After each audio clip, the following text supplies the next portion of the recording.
জামায়াতের এমপি গাজী নজরুল ইসলাম এই মেয়েটির বায়োডাটা সুপারিশ করেছেন বিভিন্ন জায়গায়, এবং সেই মেয়েটির বায়োডাটায় পরিষ্কারভাবে লেখা আছে যে তিনি অবিবাহিত। তাহলে যেই মেয়েটি অবিবাহিত, যেই মেয়েটির সঙ্গে ধরা পড়ার পর জামায়াত এমপি, এমনকি জামায়াতের নেতা হয়ে আপনি এমন কাজ কিভাবে করলেন, এসব কথা বলার পরেও কোনো ধমকাধমকির মুখে বলছেন না ওই মেয়েটি তার দ্বিতীয় স্ত্রী, তখন প্রশ্ন জাগে যে কারা এই ভিডিওটি সত্যিকার অর্থে এভাবে এ সময়ে ভাইরাল করে দিল। মাত্র মাসখানেক সময় হয়েছে যখন বাংলাদেশের জাতীয় সংসদে দাঁড়িয়ে বিএনপির এমপিরা রীতিমতো হাস্যরসের সৃষ্টি করেছিলেন যে 2021 সালে বাংলাদেশের বিশিষ্ট আলেম এবং হেফাজতে ইসলামের নেতা, খেলাফতে মজলিসের প্রধান 11 দলীয় জোট মানে জামাত জোটের অন্যতম প্রধান নেতা মামুনুল হক ওই যে নারায়ণগঞ্জের একটা রিসর্টে ধরা পড়েছিলেন এক তরুণীকে নিয়ে, সেটা নিয়ে সংসদে বিপুল হাস্যরস সৃষ্টি করেছিলেন বিএনপির এক সাংসদ। মামুনুল হক বিএনপির দেওয়া বাজেটের সমালোচনা করে তা নিয়ে সরকার পতন ঘটিয়ে দেবেন এ ধরনের বক্তৃতা বাইরে দিয়েছেন। সে কথা তুলে তখন বিএনপির সাংসদ সংসদে দাঁড়িয়ে বলেছিলেন যে তিনি তো মুতা বিয়ের নামে এক নারী সহ রিসর্টে ধরা পড়েছিলেন। তারপর বিস্তারিত আলোচনা জাতীয় সংসদে হয়েছে এই জাতীয় গুরুত্বপূর্ণ বিষয়ে যে মুতা বিয়ে এটা আসলে সঠিক কিনা, ইসলাম ধর্ম মতে রাষ্ট্রীয় আইন অনুযায়ী এটা ঠিক আছে কিনা, এসব নিয়ে আলাপ আলোচনা হয়েছে। এমনকি স্পিকার হাফিজ উদ্দিন আহমেদকে যখন এই বিষয়ে বিশেষজ্ঞ মন্তব্য করতে অনুরোধ করেন বিএনপির সংসদ সদস্য আবু আসফাক,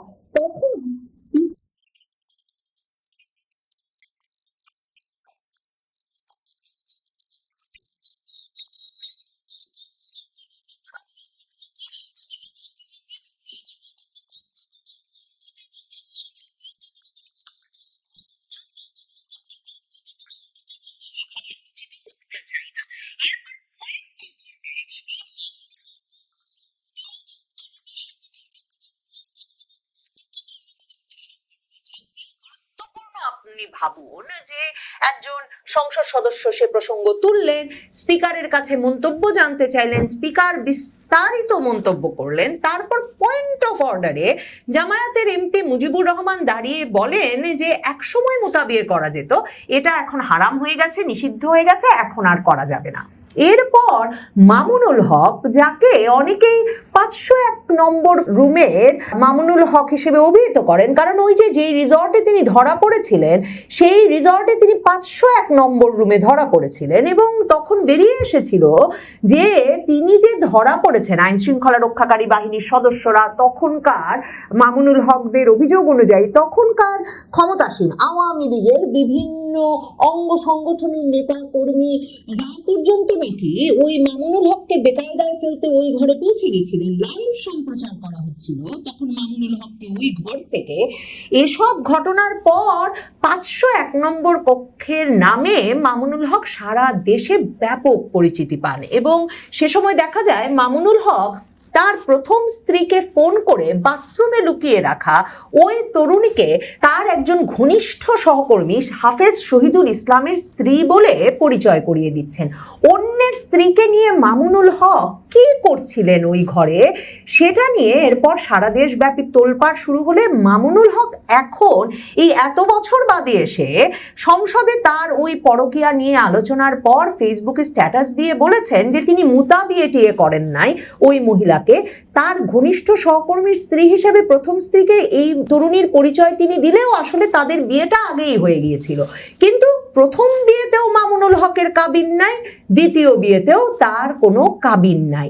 এহেন পরিস্থিতিতে মামুনুল হকের বিষয়টাই যখন বাংলাদেশের মানুষ এত বছরে ভোলে নাই, যদিও বা মামুনুল হক শেখ হাসিনা বিরোধী আন্দোলনের এক সংগ্রামী নেতা এবং তিনি শেখ হাসিনার আমলে কয়েক দফা কারাবরণও করেছেন, এমনকি জামায়াতে ইসলামীর মনোনয়নে এবার ঢাকা থেকে নির্বাচনেও দাঁড়িয়েছেন, খালেদা জিয়ার খাটিয়া ধরতে কাঁধ দিয়েছেন, সেই মামুনুল হকের এহেন কেলেঙ্কারির কথা এখন পর্যন্ত বাংলাদেশের মানুষ ভোলে নাই, বিএনপির সংসদ সদস্যরা ভোলে নাই। বিএনপি জামাত সংসদ সদস্যরা মিলে কয়েক ঘন্টা ব্যাপী সেসব বিষয়ে আলোচনা করছেন, কিন্তু মামুনুল হক কিন্তু তার ফেসবুক স্ট্যাটাসে বলেছেন 501 নম্বর কক্ষ ছিল ফ্যাসিস্ট হাসিনার ব্যর্থ প্রজেক্ট। কারণ তিনি বলেছেন ওই ঘটনায় তখন স্থানীয় আওয়ামী লীগ কর্মী, পুলিশ, ডিজিএফআই, সেনা গোয়েন্দা সংস্থা সকলে মিলে তার ভাবমূর্তি ক্ষুণ্ণ করতেই নাকি তার ঘরে হুড়মুড় করে ঢুকে পড়ে টেলিভিশনে লাইভ সম্প্রচার করে তাকে একটা মর্যাদা হানি করার চেষ্টা করেছিল। কিন্তু এখন ফ্যাসিস্ট হাসিনা আর ক্ষমতায় নাই, মামুনুল হকদের সরকারই এখন ক্ষমতায়, তারেক রহমান সরকার ক্ষমতায়, এবং তারেক রহমান সরকারের প্রধান বিরোধী দল হিসেবে জামায়াতে ইসলামী আছে। জামায়াতে ইসলামীর সঙ্গে বিএনপির একটা বেশ ভাগাভাগি, সৌজন্যমূলক এবং একটা সমঝোতার সম্পর্ক, যে সমঝোতার ভিত্তিতে সংসদ নির্বাচনটাও হয়েছে। এবং বিএনপির এমপিরা অভিযোগ করেন যে তারা যদি ভাগবাটোয়ারা করে না দিতেন তাহলে জামায়াতের পক্ষে এতগুলো আসন পাওয়া কিছুতেই সম্ভব হতো না।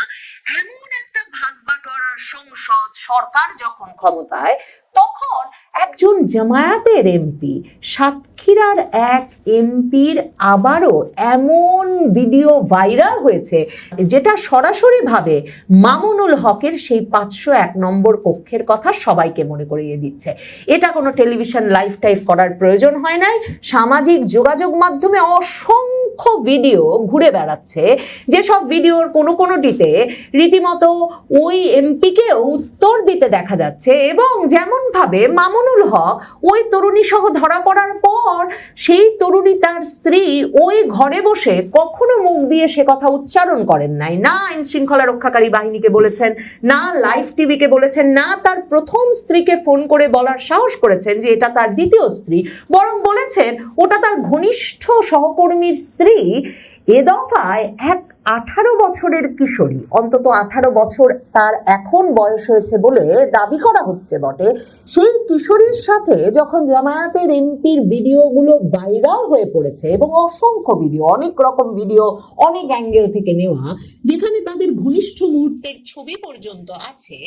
সেই ভিডিওর কোনো অংশে এমনকি জামায়াত নেতা হয়ে আপনি এমন কাজ কি করে করতে পারলেন, আপনি এটা কাকে নিয়ে এসেছেন, কতবার এই কক্ষে এসেছেন, কে আপনাদেরকে এই কক্ষ ভাড়া করে দিয়েছে, এরকম নানা প্রশ্নের মুখেও জামায়াতের এমপি, সাতক্ষীরা 4 আসনের এমপি গাজী নজরুল ইসলাম মুখ দিয়ে একবারও বলেন নাই যে এই যে যাকে নিয়ে তিনি ধরা পড়েছেন, যেই তরুণীকে নিয়ে, সেই তরুণী তার দ্বিতীয় স্ত্রী। তবে এখন পরিস্থিতি সামাল দেওয়ার চেষ্টা হচ্ছে। প্রথমে সোমবার রাত থেকে যখন ফেসবুক সহ বিভিন্ন সামাজিক যোগাযোগ মাধ্যমে ভিডিও এবং সিসিটিভি ফুটেজে গাজী নজরুল ইসলামকে ওই তরুণীর সঙ্গে একটা কক্ষে অবস্থান করতে দেখা যায়, ফুটেজের বিভিন্ন অংশে তাদের কথোপকথন, ঘনিষ্ঠ অবস্থান দেখা যায়, ভিডিওটি দ্রুত সামাজিক মাধ্যমে ছড়িয়ে পড়ে যখন ব্যাপক আলোচনা সমালোচনার জন্ম দেয়, তখন ভিডিও প্রকাশের পরপরই সাতক্ষীরা জেলা জামায়াতের মিডিয়া সেল সংশ্লিষ্ট প্ল্যাটফর্ম ক্রাইম বার্তা একাধিক পোস্ট দিয়ে তখন দাবি করেছিল ভিডিওটি এআই প্রযুক্তি ব্যবহার করে তৈরি করা হয়েছে এবং এটি একটি ভুয়া প্রচারণা। তার মানে সোমবার পুরো রাত, মঙ্গলবার আধা দিন পার হয়ে গেছে, জামায়াত নেতা গাজী নজরুল ইসলামের মুখ দিয়ে বের হয় নাই যে তার সঙ্গে ঘনিষ্ঠ ছবি বেরিয়েছে, ভিডিও বেরিয়েছে যে কিশোরী বা তরুণীর, তিনি তার দ্বিতীয় স্ত্রী বটে। কিন্তু এরপর যখন ফ্যাক্ট চেকিং বিভিন্ন প্রতিষ্ঠান পরীক্ষা নিরীক্ষা করে এ বিষয়ে নিশ্চিতভাবে খবর দেয় যে এটা কোনো ভুয়া ভিডিও নয়, এগুলো এআই দিয়ে তৈরি নয়, আর যেটা বলছিলাম একজনের ভিডিও না, অনেকে ওই ঘরে ঢুকে পড়েছেন দলে বলে এবং দলে বলে ঢুকে ভিডিও করেছেন, এরকম নানা রকম ভিডিও, জামায়াত নেতার কথোপকথন যেখানে তিনি বলছেন না না এই প্রথম এসেছি, একবারই এসেছি, আচ্ছা খুব খারাপ কাজ হয়েছে, মাফ করে দেন, এসব কথাও যেখানে বলছেন, কোথাও তিনি উল্লেখ করেন নাই যে ওই তরুণী তার দ্বিতীয় স্ত্রী। এখন মঙ্গলবার এসে অবশেষে জামায়াতের পক্ষ থেকে জামায়াতের সাতক্ষীরা জেলা সেক্রেটারি এবং দলটির মিডিয়া বিভাগের দায়িত্বপ্রাপ্ত নেতা মাওলানা আজিজুর রহমান গণমাধ্যমকে বলেছেন যে ভিডিওতে দেখা যাওয়া তরুণী গাজী নজরুল ইসলামের দ্বিতীয় স্ত্রী। তিনি দাবি করেন প্রথম স্ত্রীর সম্মতিক্রমে এই বিয়ে হয়েছে এবং জামায়াতের এই নেতা বলেন যে এমপি সাহেব তাদের জানিয়েছেন ভিডিওতে যাকে দেখা যাচ্ছে তিনি তার দ্বিতীয় স্ত্রী। ভিডিওটি কিভাবে প্রকাশ পেয়েছে সেটি আমরা এখন খতিয়ে দেখছি। ভিডিওটি কিভাবে প্রকাশ পেয়েছে সেটা খতিয়ে দেখা কিন্তু জামায়াত ইসলামের জন্য খুবই গুরুত্বপূর্ণ, কারণ যারা ভিডিওটা প্রকাশ করে দিয়েছে কে জানে তাদের হাতে আরো অনেক রকম এরকম ভিডিও আছে কিনা। কারণ দেখেন, সংবাদ মাধ্যমগুলো যখন জানতে পারলো, কনফার্ম হতে পারলো যে ভিডিওটা এআই দিয়ে তৈরি না এবং নানা রকম ভিডিও তাদের হাতে আসতে থাকলো, তখন কিন্তু সংবাদ মাধ্যম প্রশ্ন তুলেছে যে এই যে মেয়েটিকে দেখা যাচ্ছে, যেই মেয়েটি এত ছোট বয়সে কিশোরী মনে হচ্ছে যাকে, সেই মেয়েটিকে আসলে এমপি সাহেব কবে বিয়ে করলেন? এখন তিনিও কি মামুনুল হকের মতো বলবেন যে তার বিয়ের কোনো কাবিন নাই, বিয়ে হয়েছে এই ভিডিওর ঠিক আগের দিন? আবার পত্র পত্রিকা অনুসন্ধান করে বের করে ফেলেছে যে এই ভিডিও ফুটেজে থাকা টাইম স্ট্যাম্প অনুযায়ী 2023 সালের 10ই জুলাই এই ভিডিওটি ধারণ করা হয়েছিল। তাহলে 2023 সালের 10ই জুলাই যদি এই ভিডিও ধারণ করা হয়, আর 2026 সালে নাকি এই মেয়েটি মাত্র বিজ্ঞান বিভাগ থেকে এসএসসি পরীক্ষায় অংশ নিচ্ছে, তাহলে এই মেয়েটির কি 2023 সালে 18 বছর হয়েছিল কিনা? এসব প্রশ্ন এখন পত্রপত্রিকাগুলো তুলছে। পত্রপত্রিকাগুলো শুধু সেখানেই থেমে থাকছে না, তারা এমন কাগজপত্র বের করেছে যেখানে দেখা যাচ্ছে জামায়াতের এমপি গাজী নজরুল ইসলাম এই মেয়েটির বায়োডাটা সুপারিশ করেছেন বিভিন্ন জায়গায়, এবং সেই মেয়েটির বায়োডাটায় পরিষ্কারভাবে লেখা আছে যে তিনি অবিবাহিত। তাহলে যেই মেয়েটি অবিবাহিত, যেই মেয়েটির সঙ্গে ধরা পড়ার পর জামায়াত এমপি, এমনকি জামায়াতের নেতা হয়ে আপনি এমন কাজ কিভাবে করলেন, এসব কথা বলার পরেও কোনো ধমকাধমকির মুখে বলছেন না ওই মেয়েটি তার দ্বিতীয় স্ত্রী, তখন প্রশ্ন জাগে যে কারা এই ভিডিওটি সত্যিকার অর্থে এভাবে এ সময়ে ভাইরাল করে দিল। মানে সাধারণভাবে এ ধরনের গোপন ভিডিও কাদের হাতে থাকে? এ ধরনের গোপন ভিডিও ভাইরাল করার যেসব মানে প্রাযুক্তিক শিক্ষা দীক্ষা কিংবা অভিজ্ঞতা, দক্ষতা, সেগুলো কাদের হাতে থাকে সেটা আমাদের মোটামুটি জানা আছে। সেনা গোয়েন্দা সংস্থা কিংবা গোয়েন্দা সংস্থাগুলো সরকারের প্ররোচনায় এ ধরনের ঘটনা ঘটিয়ে থাকে, যে কারণে মামুনুল হক কিন্তু সরাসরি ডিজিএফআই এর নামও তার ওই যে ফ্যাসিস্ট হাসিনার ষড়যন্ত্র ছিল 501 কক্ষ, সেই অভিযোগেও উল্লেখ করেছেন। কিন্তু 2023-এর ফুটেজ এখন সময় সুযোগ বুঝে গাজী নজরুল ইসলাম মাত্র জামায়াতে ইসলামীর এমপি হয়ে বসেছেন, তিনি গুছিয়ে বসেছেন, জামায়াতে ইসলামীও গুছিয়ে বসেছে। এরকম সময় সরকারি গোয়েন্দা সংস্থার বা সরকারের প্ররোচনায় ঠিক কোন সংস্থা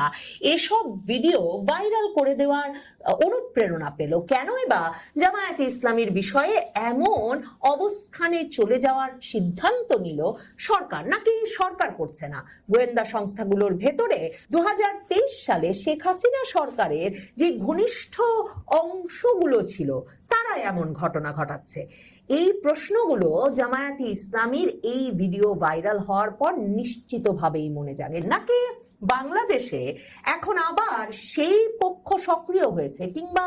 আন্তর্জাতিকভাবেও সেই পক্ষকে সক্রিয় করার চাপ হাজির হয়েছে, যারা জামায়াতে ইসলামীর মুখোশ বাংলাদেশের মানুষের সামনে উন্মোচন করে দিতে চায়? মানে তরুণীদের নিয়ে নানা রিসর্টে হোটেলে যাওয়া এবং তারপর অপ্রাপ্তবয়স্ক নারীদের কিংবা ঘনিষ্ঠ সহকর্মীর স্ত্রীকে স্ত্রী বলে দাবি করে ফেলা, কাবিন উপস্থিত করতে না পারা, এই সব ঘটনাগুলোই যে ধর্মীয় বিধান এবং রাষ্ট্রীয় আইনের লঙ্ঘন, সেটাই কি বাংলাদেশের মানুষকে চোখে আঙুল দিয়ে কোনো একটা পক্ষ দেখিয়ে দিতে চাইছে? নাকি সেই পক্ষটা জানে যে এসব বাংলাদেশের মানুষের পছন্দ নয়? 501 নম্বর কক্ষ যেমন বাংলাদেশের মানুষ ভোলে নাই, জামায়াতের এমপির এই কাহিনীও বহুদিন মনে রাখবে, এবং এসবে জামায়াতে ইসলামীর জনপ্রিয়তা, শক্তি, সামর্থ্য, ভোট সবই কমে আসবে।